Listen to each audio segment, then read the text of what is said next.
you for coming to the Writers Center. Bob Whalen is going to be conducting the open mic, and thanks for coming down. My pleasure. It's terrific because there's an incredibly great feature tonight, but I'm sure all of you are incredibly great too. And we'll start by saying, turn your cell phones off and think 5 minutes. First on the list, Isaac F. All right, and that's my introduction of Isaac F. The F stands for Farini. Isaac is my son, and he's going to be reading something that he wrote. Unless people come in. All right, so yeah, like I said, my name is Isaac Farini. This is the essay that got me into UMass Boston about a week ago. I didn't end up going just because, it's very expensive, so I just have the essay and kept it, so we'll start right now. Undoubtedly, we all try at a certain point in our lives to understand why we are who we are. There is no magic or philosophical explanation that can truly describe what existence is. However, the only thing that we do know for certain is that we can only control our own actions. Unfortunately, the only person we can ever truly and totally control is ourselves. That being said, people will make themselves into the version of themselves which they think best fits what their mindset actually represents internally. To put that more simply, there is no easy way to describe why someone may choose to look a certain way or act a certain way. Even psychologists do not have all the answers, and even if they might have some answers, you will never know unless you pay them for it. For me as an individual in an environment that has been hostile and unforgiving throughout my entire life, except when I was a little kid, but I have learned to respect and accept that I can either cry about my problems or choose to laugh about my issues. However, just because I might laugh through the pain does not mean I enjoy it. Having said that, pain and trauma will happen regardless of how you choose to react. So in the end, making sure to keep your body and emotions in a safe place when inevitably bad experiences occur is an ability that will carry you through any difficult situation that you may encounter in your lifetime. As we learn more about who we are as individuals, it can become increasingly difficult to understand how we can change our behavior to make our lives more comfortable and feel happier without becoming narcissistic or selfish. Humans are selfish creatures by nature, and that is how we have lived throughout the small amount of years that we've been able to comprehend our own human existence in our minds and in our physical environment. To conclude, just keep going. If you can walk, talk, and think for yourself, then just keep moving forward with a progressive attitude and a positive approach to your daily routine. Attempt to focus your energy and attention on being able to let go of your past and look to the future. That's my moon. Ooh. Yep.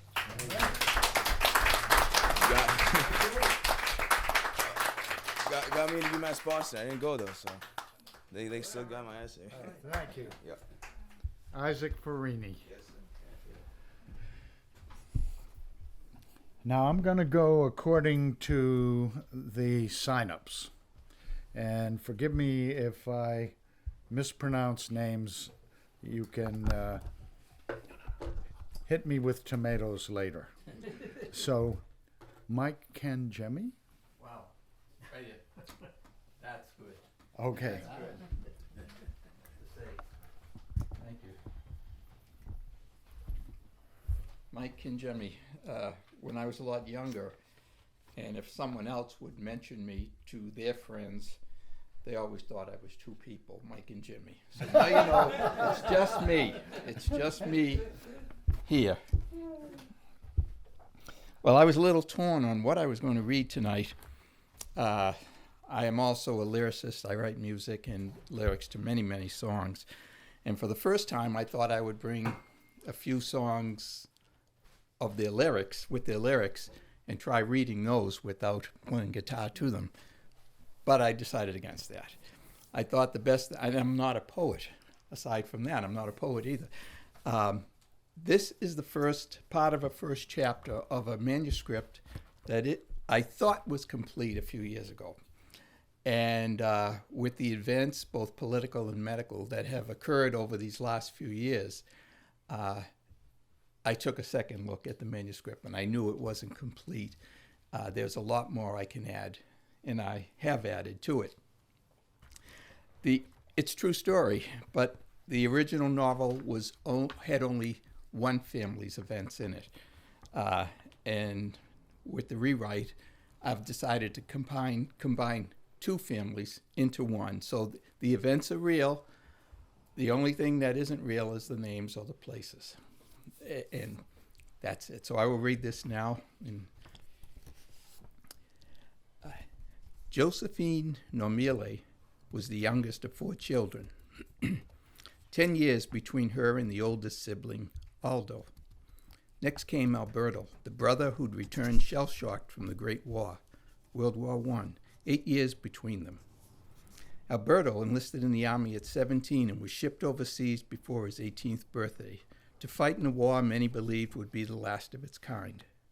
When he returned home, he wandered through Boston's North End neighborhood for the rest of his life, searching for the pre-enlistment life he could barely remember. He was born in a 4th-floor, 3-room apartment on Prince Street. The age difference between Josie and her 2 brothers proved too much of a gap to form lasting memories, and their lives were such as passing neighbors on the street whom you said hello to 100 times, and other than a returned smile and quiet grunt, knew nothing of him. There were piles of moments that seemed to go on forever, when even a stranger could see that Alberto's mind was disturbed, unable to rest, cautiously guarded in the presence of strangers. A car's backfire, thunder, lightning, the slamming of a door, or a 4th of July firecracker, everyday noises that only dogs can hear, kept their noose around his neck. Dogs and shell-shocked men, strangers together and forever misunderstood. A simple cough or clearing of one's throat would land a return to the muddy trenches in France, where he's had a first-row seat of the war's devastation. Mangled body parts were as common as maggots, and backyard worms were rarer than dry socks. He had listened to soldiers' unpersuasive whispers and pleading, some begging, others hoping, praying to die, petitioning to leave them where they lay, promising that their lives would be over by morning or nightfall. Alive or dead, orders were to stuff as many innards as would fit into their torsos' torn-apart cavities. Leave no soldier behind, look good on paper, yet the truth remains that in World War I, most who died were buried where they'd fallen, and if luck served them right, sometimes in a nearby cemetery. What do you do when nobody wants to listen to you tell war stories that, for them, are impossible to understand? More often than he wanted to remember, Alberto walked the streets panic-stricken, naked because he had no longer carried a gun, unshielded when the bullet-riddled helmet that had saved his life so many times that he had lost count now lies in a mud hole somewhere he can't remember, in a town whose name he can neither pronounce nor spell correctly. Afraid to look at his war-torn boots, crusted with old blood and unrecognizable pieces of the human body, he had lost track of what parts of specimens of the body go where, and to whom they belong. Then there are moments of normalcy that other senses a comeback to who he once was, except moments now seem shorter, drained of the memories from before the war. False hope, or perhaps not. Who's to say how long a moment lasts when the first thing on his mind every morning was trying to forget the day before? Alberto's home, during many stints that intruded upon his peace of mind, was the Brockton Veterans Hospital, psychiatric ward, where broken soldiers were many and doctors too few. But it was home, a place he had lost at 17 and would never stop trying to recover. Josie sensed Alberto was constantly on the verge of explosion, a mental breakdown in the making, on guard against anyone whose presence endangered his safety. Still, he seemed aware of his condition. He tried to control the bombs bursting in his mind, the torturous acceptance of battlefield kin dying in his arms, and the many unsuccessful attempts to gather body parts of those blown apart, standing 3 feet beside him, crouched in the safety pocket in a trench he'd called the depot for days and nights on end, a world without end. Josie's oldest sister, by 2 years, Orazia, died of leukemia at 15. About the same time, her mother began showing signs of her illness. Within a month of her sister's death, Josie was removed from school to care for her mother. That's the way life was back then. Remnants from the old country's pecking order were brought to America, where the men labored for food on the table and the women tended to domestic affairs. Josie's mother died at 37, 1 year after her razzia. Josie's one child, Frank, was told the grandmother he never knew had died from a broken heart. Frank only learned the truth years after when he delved into family records. She died from ovarian cancer. 25 years after her mother died, Josie's father, Vincent, who never remarried, succumbed to the ill effects of diabetes. His final breath taken at Boston City Hospital as Josie cupped his hand until a nurse convinced her to let go.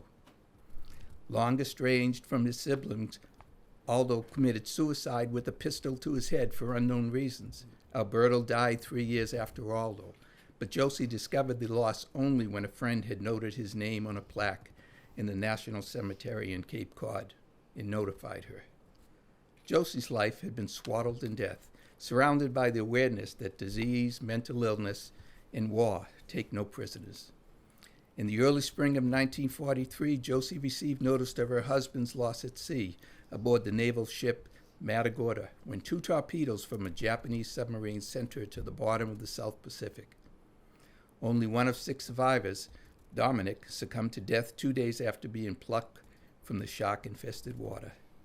Strange news these telegrams bring, as if someone had created Western Union for men like Dominic Nomile. On April 19, 2020, at the age of 99, 2 months shy of a century of living, Josie and 26 others died from the COVID virus in a care facility 20 miles outside the city she'd called home. Ask Frank about the circumstances of Josie's death, and you get this.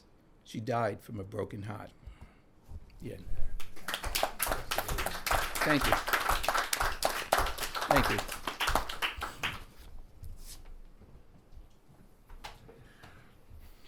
Thank you, Mike.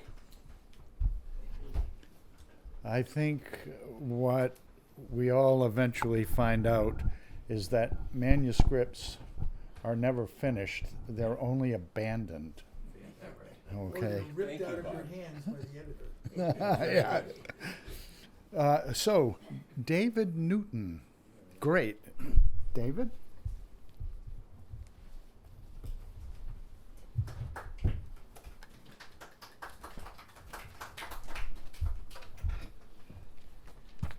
This is a prose poem, and it came about. I love to listen to On Being, Krista Tippett, especially when she does poetry. And she interviewed back in January Ada Limon, the poet laureate now. And I just found her fascinating. She's a wonderful poet, has a great sense of humor, great laugh. And so I kind of plucked some words out of that to write a poem because, as I said, she's got a great sense of humor. Krista often asks at the very beginning, what is the guest's spiritual or religious upbringing? And I found it fascinating when Ada said I was raised an atheist, so it just kind of got me thinking, how do you raise an atheist, I guess? And so this is what I came up with. It's called Shadow, Reflection, Disbelief, Belief. 1. How does one raise an atheist? Ada told me this is how she was raised. She smiled, filled with wonder and disbelief.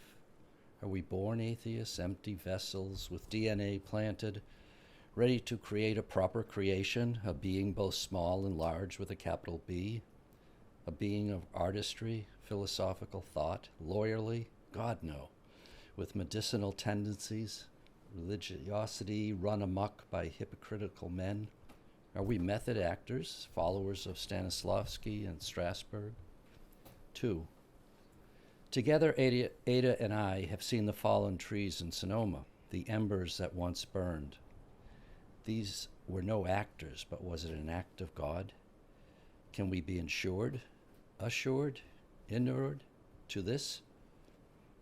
Have you seen the Sonoma bobcat prance and dance at her reflection, a ghostly wonder in the sliding glass doors of your house? Or Bigfoot up near the redwoods? Surely one believes. The gift shops do. 3. Is the photo a self-portrait floating on water? Is this a part of me? Are the painted shadows at the museum real shadows or a pale imitation? Must we ask Plato to know? Should we revere and worship painted house walls along with Renaissance artists? I know this. Do not buy ultra-flat paint. Think about it first. There is nothing beyond flat, believe me. It's not worth the premium. Does Duchamp's toilet fountain represent a lower order than Michelangelo's Pieta, or is it all a level playing field? 4. Is domesticity the natural order of things, a taco truck to save a marriage? Do we reframe Sundays with multiple parents and call it abundance? Am I offered serenity when my infant son smiles at the baby bear's toy eyes?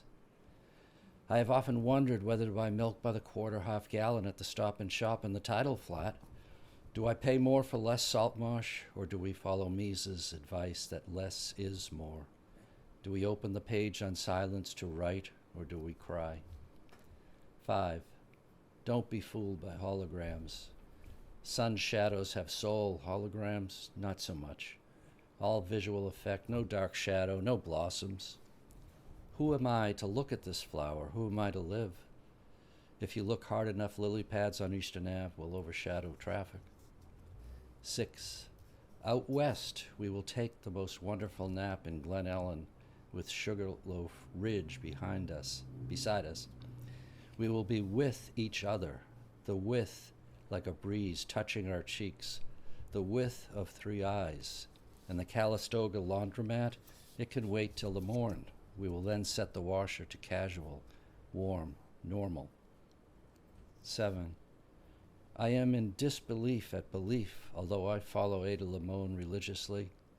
I would trek to the Valley of the Moon for her and not come back, even if AI commanded me. Swear to God.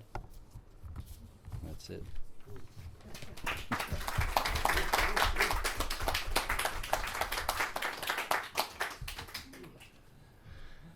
Thank you, Dave. A prose poem because the language is elevated. It was nice. Thank you. Morel Sabag? Marielle. Marielle? I guess that's you.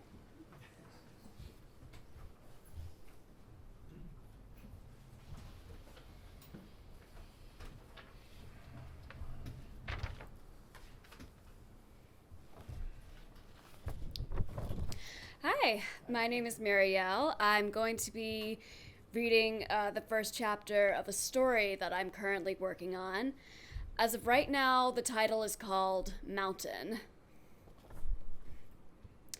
I'll do it if you do it, Robbie chuckled, munching on his trail mix. Sophie gazed at their group, now walking further away now. This was not at all in Sophie's character to desert group, school, or anything. Then again, the leader of their trek had refused to take them down the route that led to the breathtaking canyon.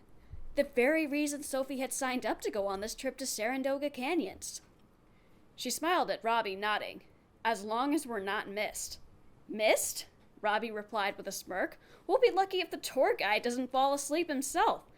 I thought I was going to fall asleep if he didn't stop giving us a history lesson on the sand. With a sense of adventure, Sophie veered off the assigned pathway, away from their classmates. The scorching sun beat down on the Saratoga Canyons that day. Everyone else remained oblivious, including the teachers, engrossed in the tedious lecture on, of all things, birds' eggs. Feel like a gangster yet? Robbie playfully nudged Sophie as they walked towards Spectre Pass, an exciting pathway known to several hikers that led to the edge of the canyon. Unbeknownst, there was a fallen sign next to the rocks, but even a park ranger wouldn't see it with how hidden it was. I'm sure I will regret this, Sophie answered nonchalantly. But at that moment, she didn't care. All the websites and articles about Spectre Pass raved about the gorgeous view. How do you know that? Here's to the end of the good girl days and the beginning of the bad. Robbie toasted his bag of trail mix triumphantly in the air as a hawk flew by in the sky. It was quite the spectacle to witness in the backdrop of endless mountains that disappeared into the clouds. Robbie wondered what that was like to walk into clouds. Before Sophie could object, they reached the edge of the canyon. The sight took her breath away. The vastness of the canyon, the majestic mountains, and the beautiful sky left her in awe. "This is absolutely glorious," Sophie whispered, her eyes shining with wonder. Robbie glanced at Sophie, noticing the gleam in her eyes. It made Robbie's stomach squirm. He'd been noticing that a lot lately. They'd been best friends since the 2nd grade, ever since he moved to the city. Sophie came and sat with him while they were painting. And they stayed best friends since then, even during all the annoying middle school days when people would pass rumors that they were dating. From the corner of her eyes, Sophie caught Robbie staring at her. She turned, meeting Robbie's eyes rather shyly. "Thank you for taking me here, Robbie." Robbie playfully punched his friend in the arm, to which Sophie still grimaced in pain. "Being a rebel's fun, ain't it?" Robbie asked, turning up his brow. Sophie nodded, giggling. "Don't you remember the time you got us both sent to the principal's office?" "That's the first time I ever had to go." Then she retaliated, throwing a punch of her own at Robbie's arm. Unbeknownst to Sophie, it was much harder than she anticipated. Robbie tripped backwards on a few pebbles, fell to the ground, and rolled over the edge of the canyon. "Robbie!" Sophie screamed in horror as she ran after him down the steep slant. She didn't even know her own strength. Right when Robbie was going to roll over the edge of the canyon, he caught the edge. Sophie fell to her knees, scraping them on the sharp rocks, grabbing her friend right when Robbie was about to let go. "Hold on, Robbie!" she screamed. Was her voice loud enough for the others to hear? She wished they stayed with the group. "I can't hold on," Robbie's voice cracked. "You can, we'll figure this out," Sophie insisted, trying to adjust herself. It didn't do much to relieve any pain. Her overpacked backpack wasn't making things easier either. Nobody else was around the cliffside in the canyon, not even with the loud echoes booming off the rocks. They should never have taken a detour from the group. "Can you hold your feet anywhere for support?" Sophie asked, bending her neck at a painful vertical. Little pebbles slipped off the edge, bouncing and then careening into the darkness, or whatever was beneath that long drop. Robbie already tried several failed attempts to grasp any part of the rocky canyon wall. Each time he only fell back, causing more pain to Sophie. He whimpered and grumbled, feeling as if a rock were stabbing him in his stomach. Robbie couldn't bear to see his best friend straining herself just for him. "Sophie, it's no use," Robbie confessed, starting to loosen his hands from Sophie's wrists. Sophie looked into Robbie's blue eyes. "Don't say that!" She gripped Robbie's wrist tighter. "You can't hold me!" "I can!" Sophie gritted through her teeth, spitting saliva on Robbie's face. "Don't you dare order me to let go!" Sophie uttered in such a serious voice that actually scared Robbie. "I will stay perched on this cliff for however long it takes. Overnight, days, weeks, months, or even a year. I'm not letting you go." Robbie's face was streaked with tears, a testament to the overwhelming emotions coursing through him. Even in his darkest moments, he had the unwavering loyalty of a friend he knew he didn't deserve. Clinging to Sophie's wrists with a grip that bordered on desperation, Robbie fought to steady himself and haul his body back onto the flat surface. "I'm not letting you go," Sophie declared. Her voice strained as her hair cascaded around her tear-streaked face. At that moment, she appeared even more beautiful, a beacon of determination and resilience. "I won't fall," Robbie insisted, his voice trembling with a mix of fear and resolve. Just as Sophie prepared to exert all her strength to lift her friend to safety, a short snap pierced the air. The tree branch to which Sophie's ankle had been precariously clinging snapped under the strain. Like a cascade of marbles tumbling down a hill, Sophie slid off the side of the canyon, their hands tightly intertwined. Time seemed to slow as the world faded away, and both friends found themselves enveloped in an abyss of silence and uncertainty. What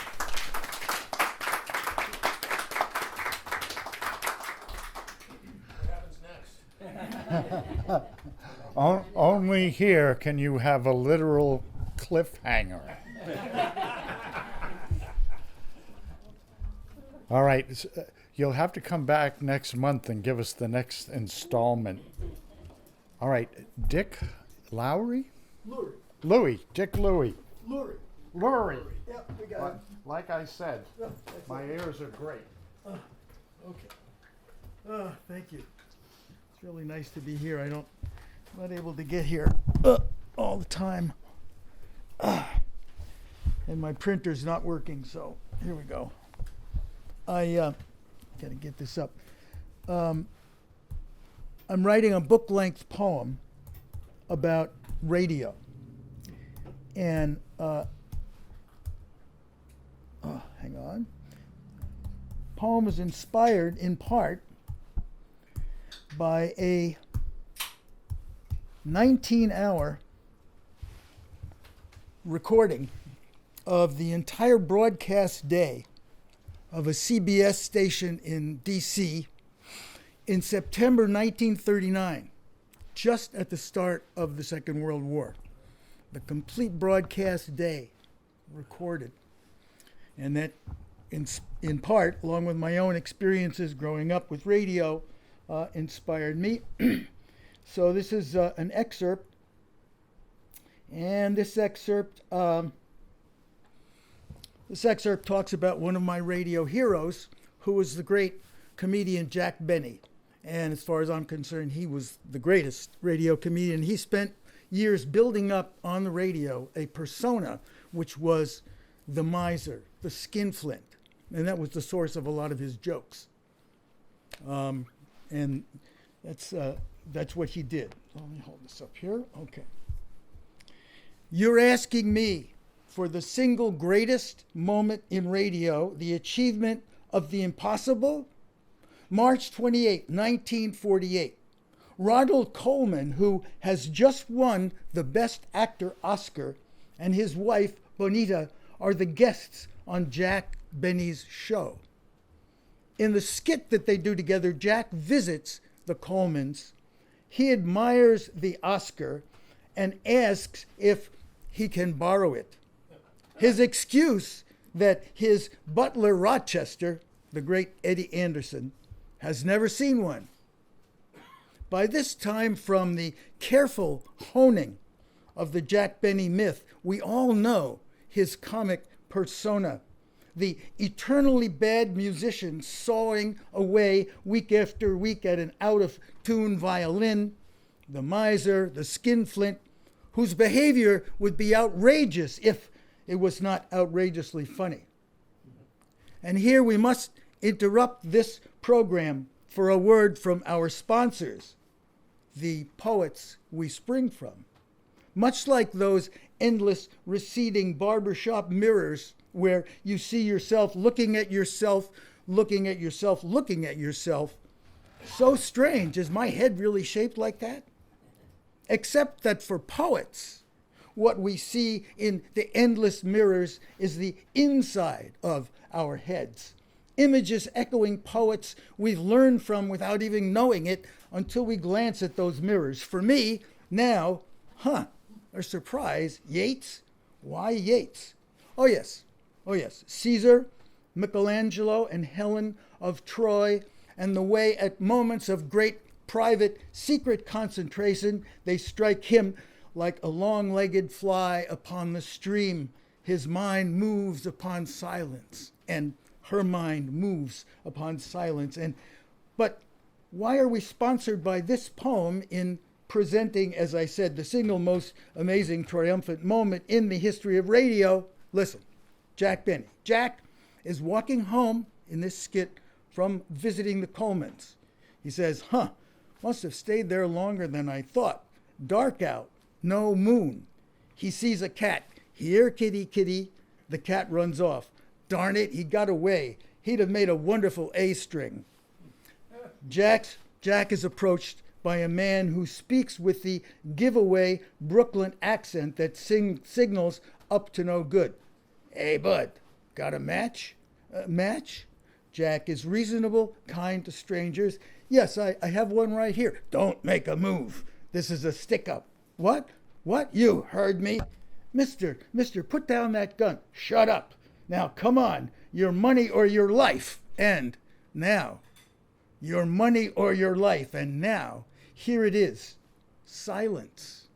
By my count, 9 full seconds, while, like the long-legged fly, Jack's mind moves upon the silence, and the audience laughs, then harder.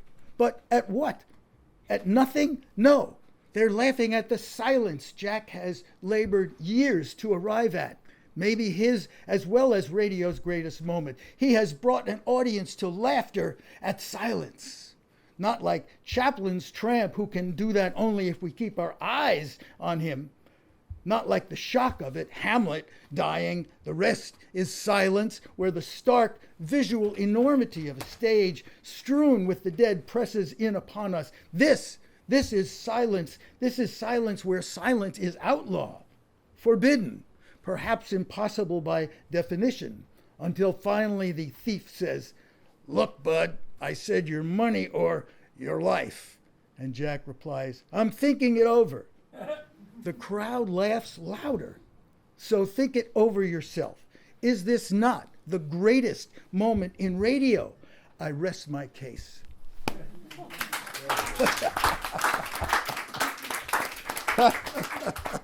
If you want to know about that 19-hour recording, I'll tell you that.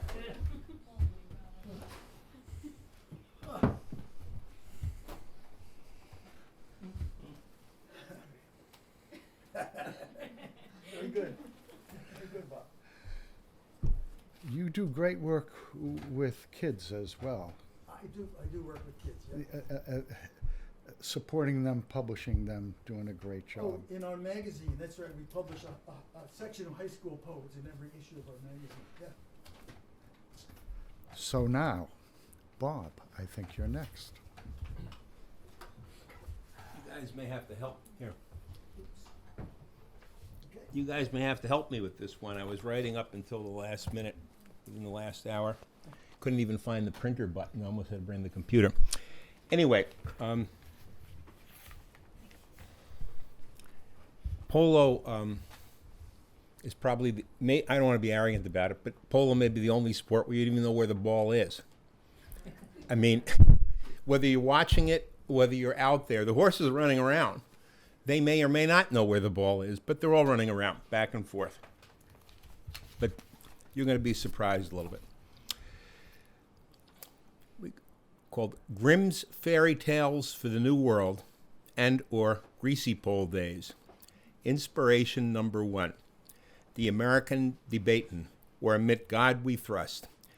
Now, the electrical voters, you know what the ones I mean, the ones who elect the President aux États-Unis, which is to say the nameless, faceless, long and the short and the tall, the unsung heroes of the fireworks of democracy, namely its presidential elections, got fed up right good and unanimously decided never to be unsung again. Well, as they say from prison, or in anticipation thereof, they began to sing this way: up the river, down the lake, elections give us a bellyache. Meaning this: the real election first, the fake election second, not the other way around. So the united electrical voters of our great nation gathered the presidential candidates then extant most likely to succeed on a nearby cheerful polo field at the end of the polo season, which of course is shortly before the second fake national election in November and before hunting season of fox and hound. Perfect. Such a magnificent setting. A field so far and so magnificent that everyone, spectator and player alike, all lose sight of the ball now and then, all except, of course, the horses chasing each other back and forth and back. Oh, what a relief to have an informative presidential debate to sober up at the end of the season of such fun. Nobody knew who was going to ask the questions, and nobody was sure who the candidates were, at all as it should be. This was a kind world, quite used to dark horses, polka-dotted horses, pokey horses, and of course his horses now and then out of control, but all part of the drama. Now then, presidential candidate Cornelius J. Fopp got the first chance to speak, and this is what Fop spoke. From the first day, I will seize the reins of command, and you can count on me to steer a steady ship of state. I will tenderly love every citizen, whether citizen or not, whether dullard or thug, and will tell no jokes about no one behind closed doors. In fact, my administration, the first executive order will be no joking. Just then, an adorable little girl emerged from the crowd with the cutest little pony all saddled up and ready to go. President Fop, said the little girl, reading from a 3x5 card, as you know, our beloved patriot Paul Revere, a humble pot and pan salesman of the eponymous Revere Company, which still bears or pinched his name, inspired the world forever just by getting on a horse and spreading his message, which I am sure you must know from your excellent education. I am not going to remind you of because that is quite unfair to the other candidates. Therefore, President Fop, I offer you the chance of inspiring young people like myself by getting on my horse Marshmallow and doing something, anything. And that's just what candidate Fop did. But the horse wouldn't move. And Fop kicked, and there stood Marshmallow like a stone wall. President Fop, the little girl whispered to the great leader's ear, just shout, Marshmallow, the British are coming to raise taxes, so buy your pots and pans from Paul Revere now. And that's what Fop did, never to be seen again as Marshmallow and Fop galloped away, our presidential candidates screaming, hi-ho the Dario, panic and huckstering the sale of pots and pans. Life is never boring for others if you are willing to make a fool of yourself. The trick of it all is everyone should have the courage to delude themselves that they too can be president. God does love idiots. That is why he made so many of them. Not you, not me, no one here. Now go to bed.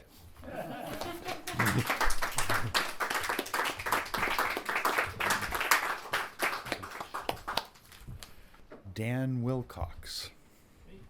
Dan comes to Gloucester all the way from Albany. All the way from Albany. Oh, that's right. Many times a year because this is my second favorite place in the world. So, and thank you, Henry, for this, and all the people behind Gloucester Writers Center that have put this all together. It's pretty amazing. Yeah, I mean, I've first read of Vincent and Charles Olson and the Maximus poems in that first paperback edition kind of thing in the 60s kind of thing. So, anyways, yesterday was August 6th,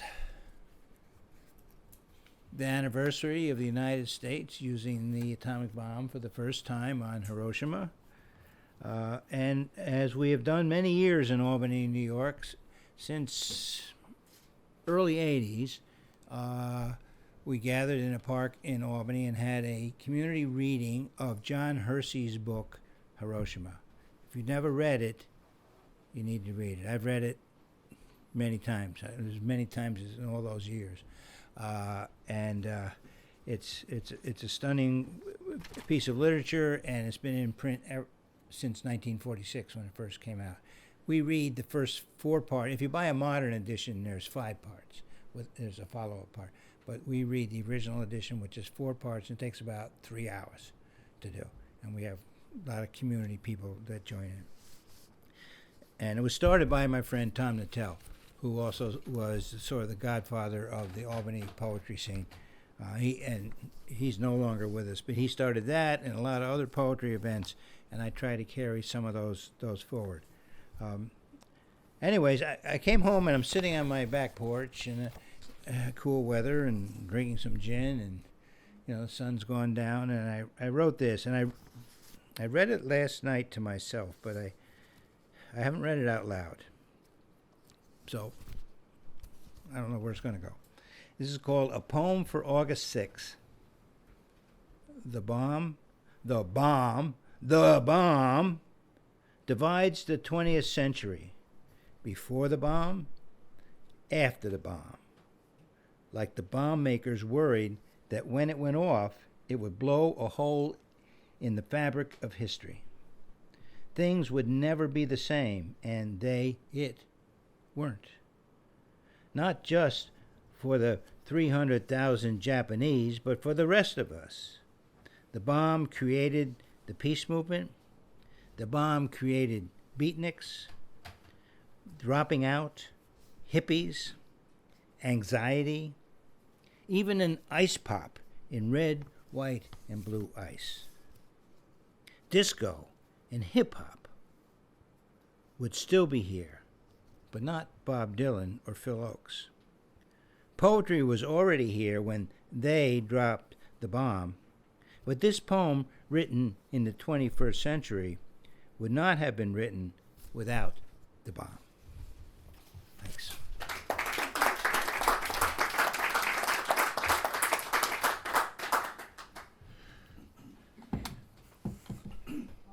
I think I was in the 60s, but I can't remember. Yeah, right, good, then you weren't there. So is there anyone else who would like to read? Henry. So this is a book by Vincent. It's called 10 Pound Light. And I wanted to read a couple of things from it. Phosphorescence. I pull the plug out and this is really about him living. He's, living in this house. 11.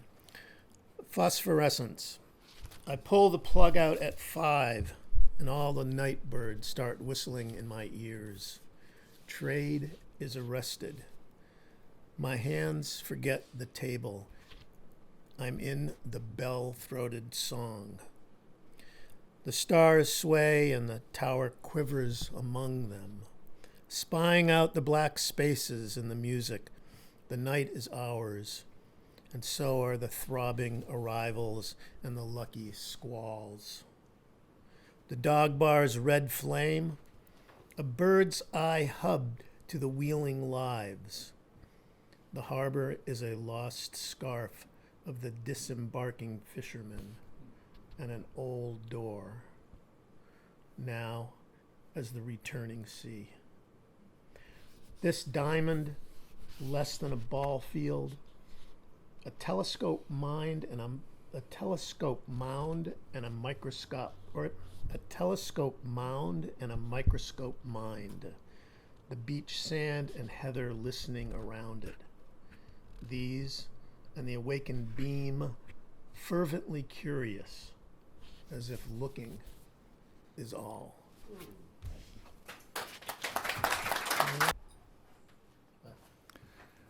So I never know what I'm going to read. I usually wait and hear. And the book you mentioned actually was such a huge change in my life. Okay. And so this is called What Good Are Tears? When I was 13, I read a book about Hiroshima.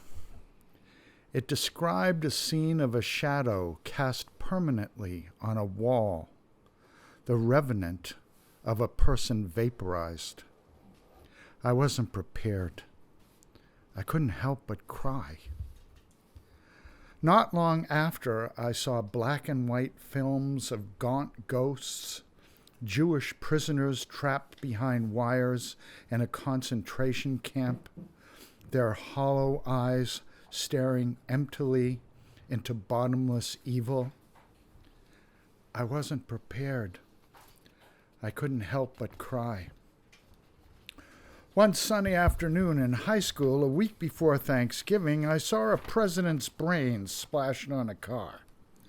He had believed that volunteers helping people meet their needs was more powerful than soldiers. I wasn't prepared. I couldn't help but cry. In college, I saw a photograph of a naked 9-year-old girl running down an asphalt road, ripping off her clothes, screaming and crying as her back burned in napalm flames. I wasn't prepared. I couldn't help but cry.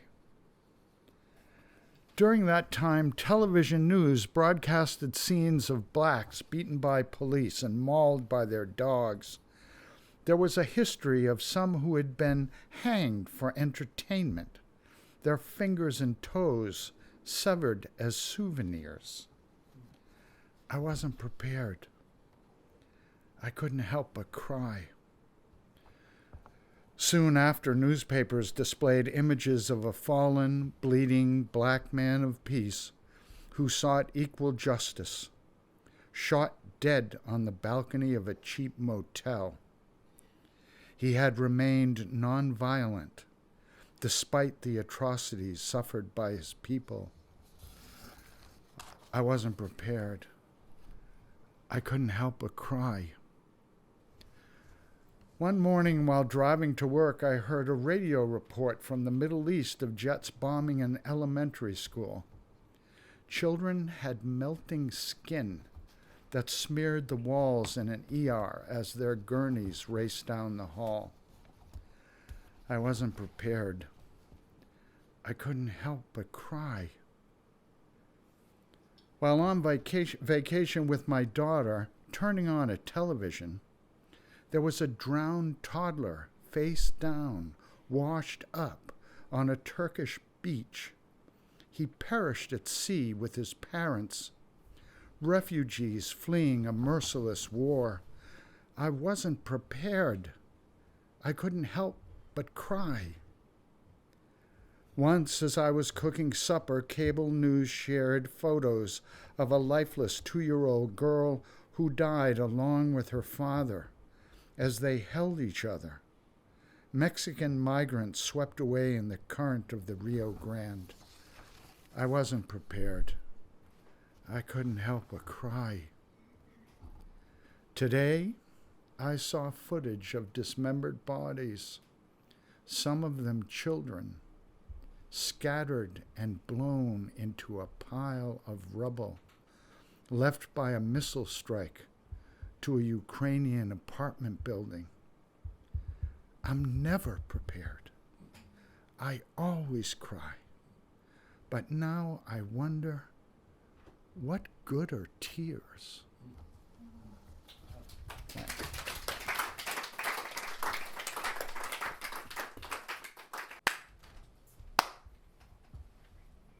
All right. Bob, take it away. That happens to be the same way you start off a Shinto ceremony. Really? Yes. It's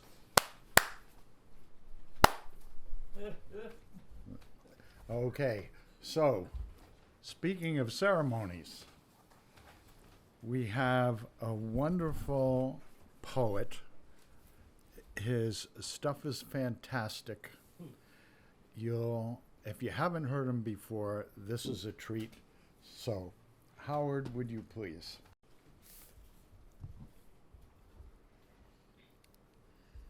First of all, it is a great pleasure and honor to be reading in Vincent Ferrini's house and to be a guest of the Gloucester's Writer Center.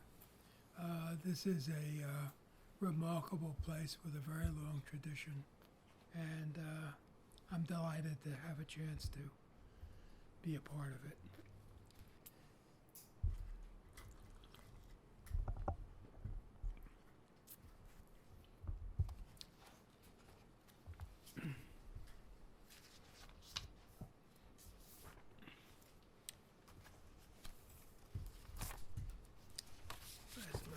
I have a list. Here's the list.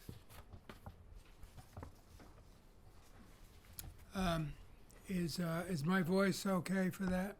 Great. You got it? Okay. The first, I'm reading from the new book before I forget. The first poem is called Canada Geese. We lift our eyes to the Canada geese drifting down onto the field like tea leaves, settling into a revelation. Then watch the high-flying enchanters transform into waddling villages, squabbling over spilled corn. Everything looks different up close, like the classy, beautiful couple we envied the moment we were seated near them. The maitre d' fawned, knew their names, while we were out for an anniversary dinner in a country club where we didn't belong. They ordered elegantly, whispered intimately, and we hated them. The way country clubs hate Canada geese. Until their talk got loud and nasty, and we stopped listening. We stopped talking to listen and gloat.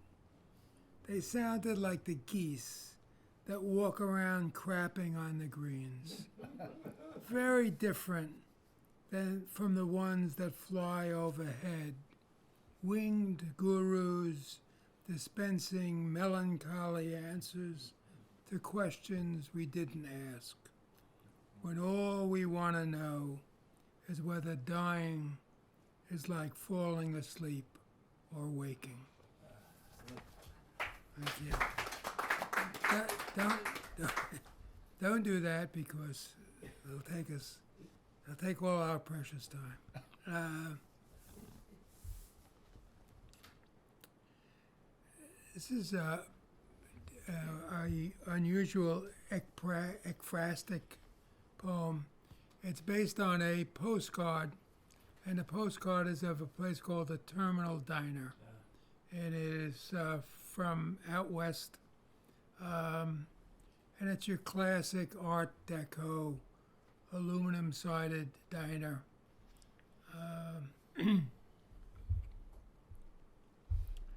And it's cloudy. It looks like it's about to rain, and the poem begins here. Let's add a driving rain to the gray day to make the mood clear, to explain the few men that quickly duck in this diner, hoping to meet no one.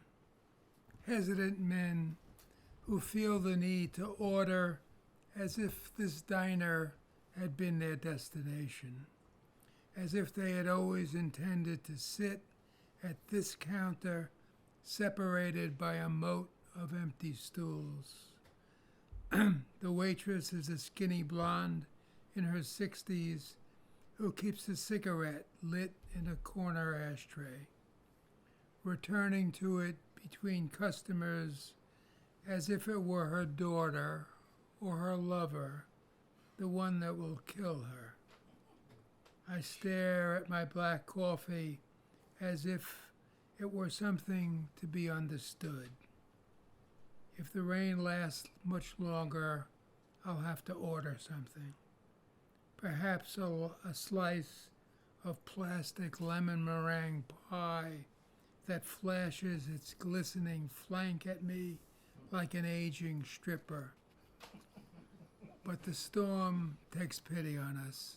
The rain ends, the sky lightens, and we leave this hospice of the heart like afternoon moviegoers, blinking in the surprising brightness of an ordinary day.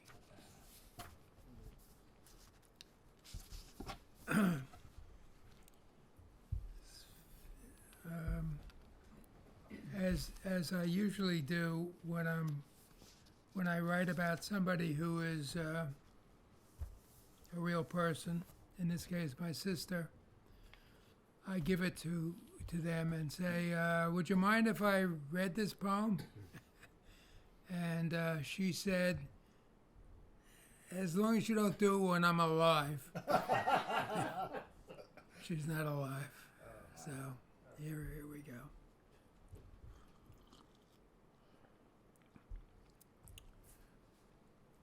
I'm visiting my sister, an old lady in Long Beach. We live many hours apart, don't see each other often, but we're close, for us. Phone each other regularly, share what there is to share of our narrowing lives.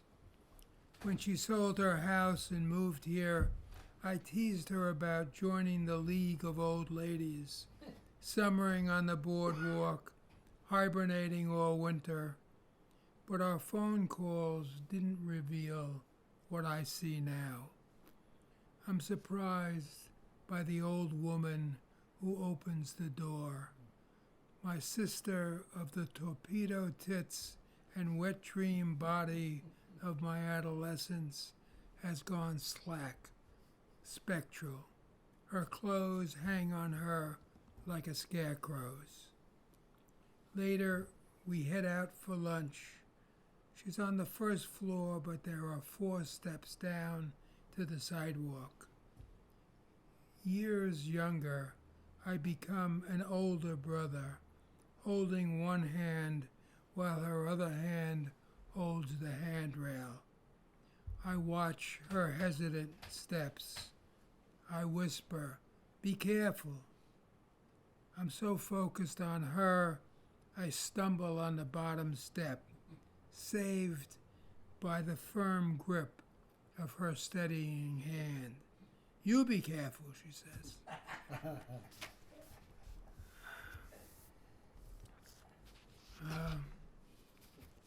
Here's a piece that Is that Long Beach, New Jersey?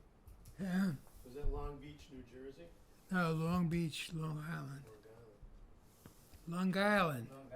That's why I call this place Gloucester.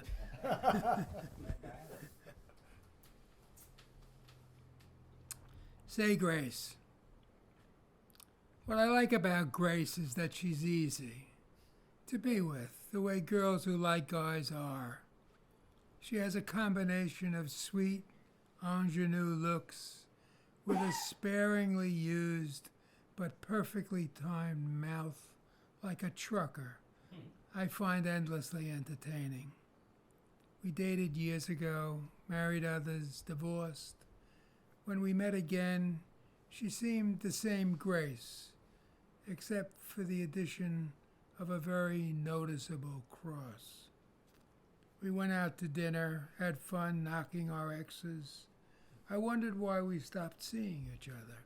I couldn't remember. Grace couldn't remember.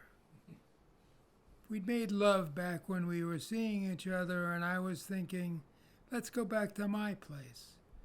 But didn't say it because it was early and that cross. When dinner arrived, Grace asked me to say grace. I said, I'm a little rusty. You say it. She did. I went back to thinking about her coming to my place. She had a different plan. She wanted me to come to a Bible study class the next evening. I told her my plan. She said, I'm born again. I don't do that anymore. Not outside the sanctified state of holy matrimony. Come to my Come to my Bible study. You'll love our pastor. After that, I asked, can we go to my place? She was getting pissed. Listen, no one can enter the temple of my body now without first fucking marrying me. I couldn't help but smile. She was irresistible. What, she said. I was thinking about Oscar Levant's line about Doris Day. I knew her before she was a virgin. She smiled. I asked, what time's the class?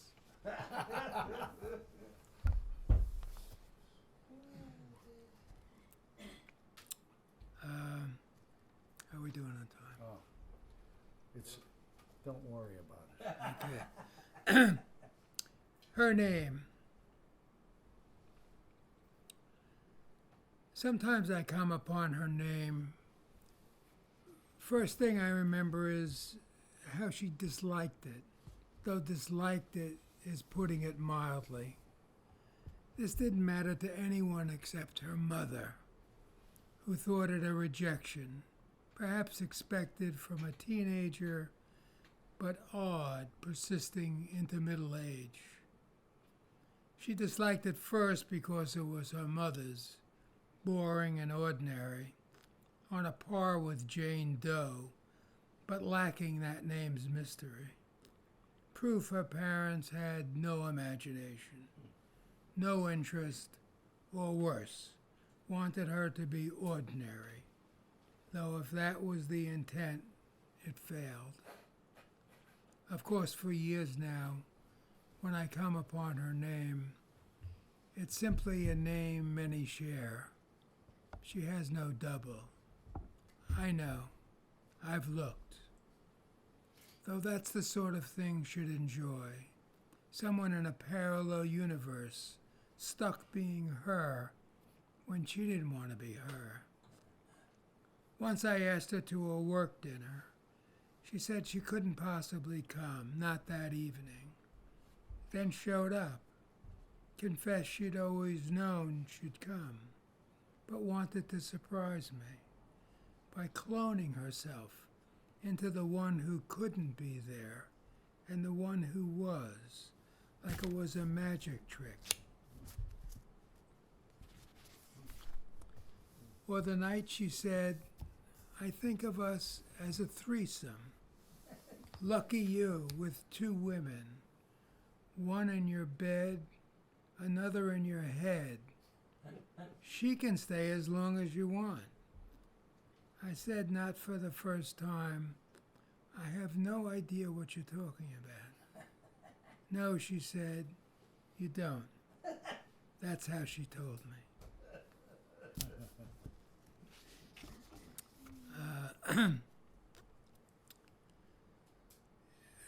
We made a trip a while ago to southern Utah. My son at that point lived there. So I got 2 poems out of it. That's how I judged the worth of a trip. Slick rock. Southern Utah is full of this slick rock.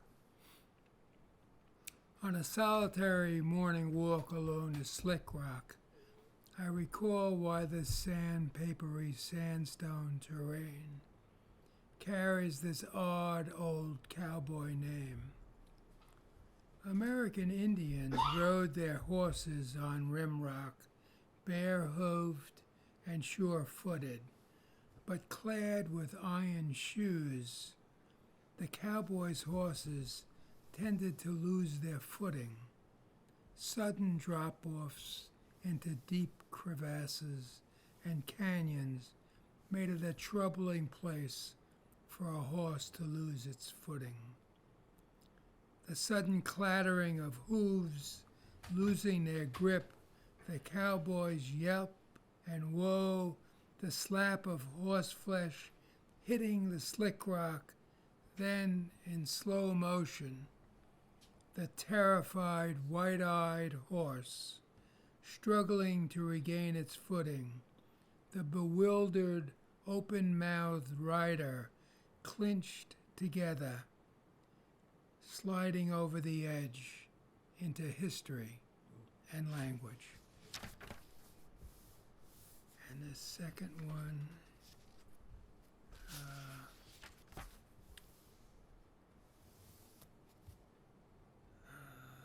let me see.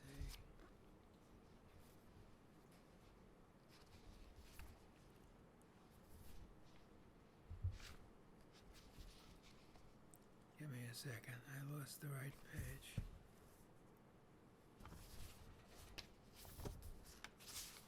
Okay.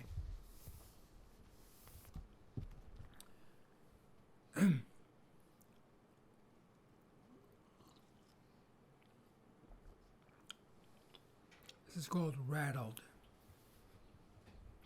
We're hiking at Arches National Park in southern Utah.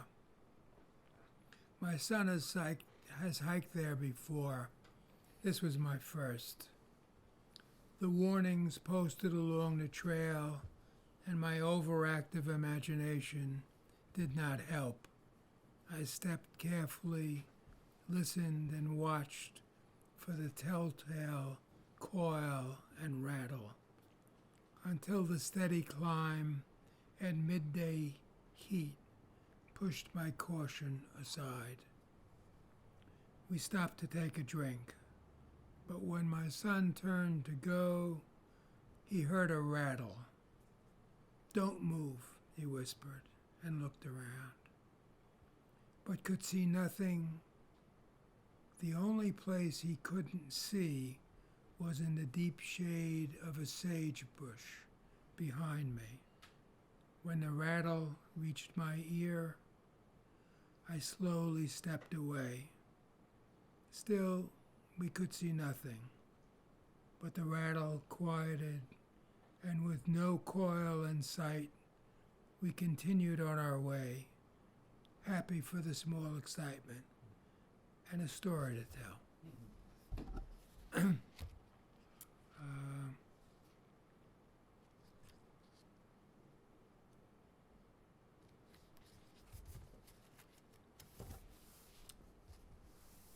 How we doing? You're doing fine. Okay, I got two more. I could keep going, but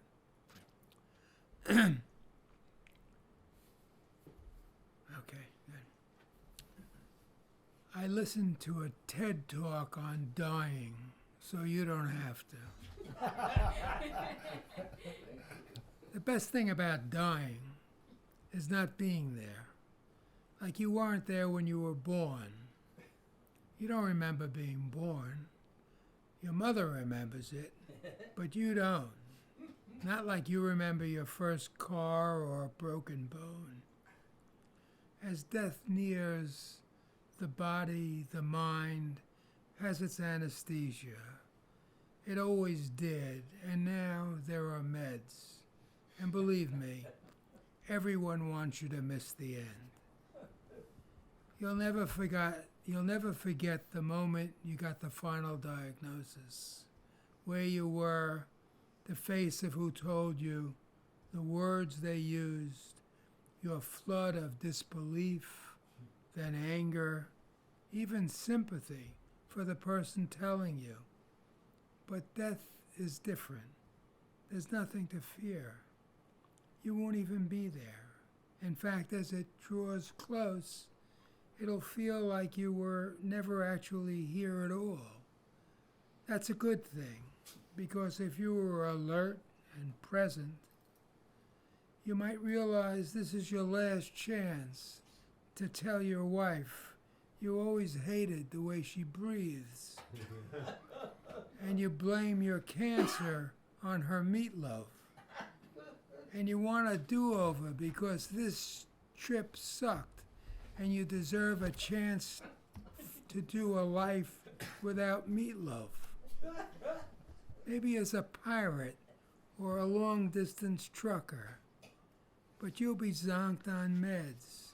So all the assembled will recall is that you'd muttered something about meatloaf or pirates, which they'll think was about the musicians or the meds. So forget deathbed monologues. They'll only piss your ears off, and they'll bury you in a cardboard coffin. There's something else you should know. People will visit at the end. Dead people. It's another good thing about dying. It feels like a family reunion. A party with people who've been gone for years. Dogs show up, and while you're busy talking, you'll cross over and be dead, and you'll be so pleased to see your mother, or at least your old dog, you won't even notice. Thank you.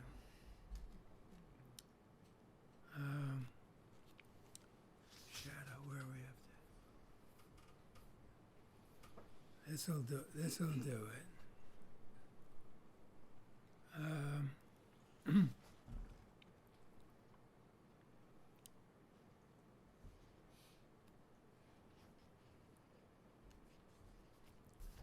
This is one of those longer narrative pieces that I've lately have been doing more of. It's called Shadow. What's the title? Shadow. Okay. You know how at the end of the day I like to walk the path that marks the borders of our small farm and woodlot?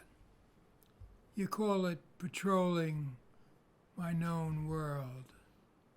But this evening it was different, odd, unsettling.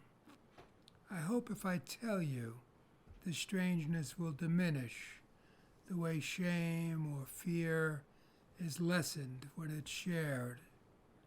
You know how I am. I would protect us from harm, not bring it home. But tonight I felt I was followed, regret coming directly home, though the home lights looked so like a safe harbor through the deep woods. I couldn't help myself. I should have thought of it before, but I was unnerved, as if I'd seen a ghost, knowing full well there are no ghosts. Maybe I was overtired, or it was a trick of the eye, or shadows. What I'm saying is, whatever it seemed, it's not. I was walking the path that runs along the stone wall, when some movement caught my eye, a bird or a squirrel. It was slipping beyond the hour of deep shadow into dusk, yet it seemed to me light enough to see. I looked toward the movement, saw nothing but the shadow, though I thought for an instant of the drawing of a family, like you might see in a child's picture book. When I looked again, I thought I saw a woman, someone who looked familiar, someone I've seen before, but long ago, walking with a little girl. As I walked on, they walked along with me, on the other side of the wall, moving neither closer nor away. Nothing was said. I heard only my footsteps on the fallen leaves. Yet as I turned toward home, I felt I was followed. It was a feeling. I didn't look. Look at what, I said to myself. There's nothing there. Where they are now, I don't know. I don't know what to think. If I look, they might be standing at the door, or maybe they're back on the other side. Though as I say this, I wonder if, as we get close to leaving this world, we get a glimpse of the world to come, see others who've crossed over, as you have, and I will soon enough. That would be a gift, a hint that when we get there, we won't be so alone, a barely noticeable sign, the way in winter there comes a day that says spring is on its way. Maybe what I saw was like that, a glimpse there's something beyond the wall we were once so certain marked the end. Thank you. Thank you. And again, thank you for the opportunity.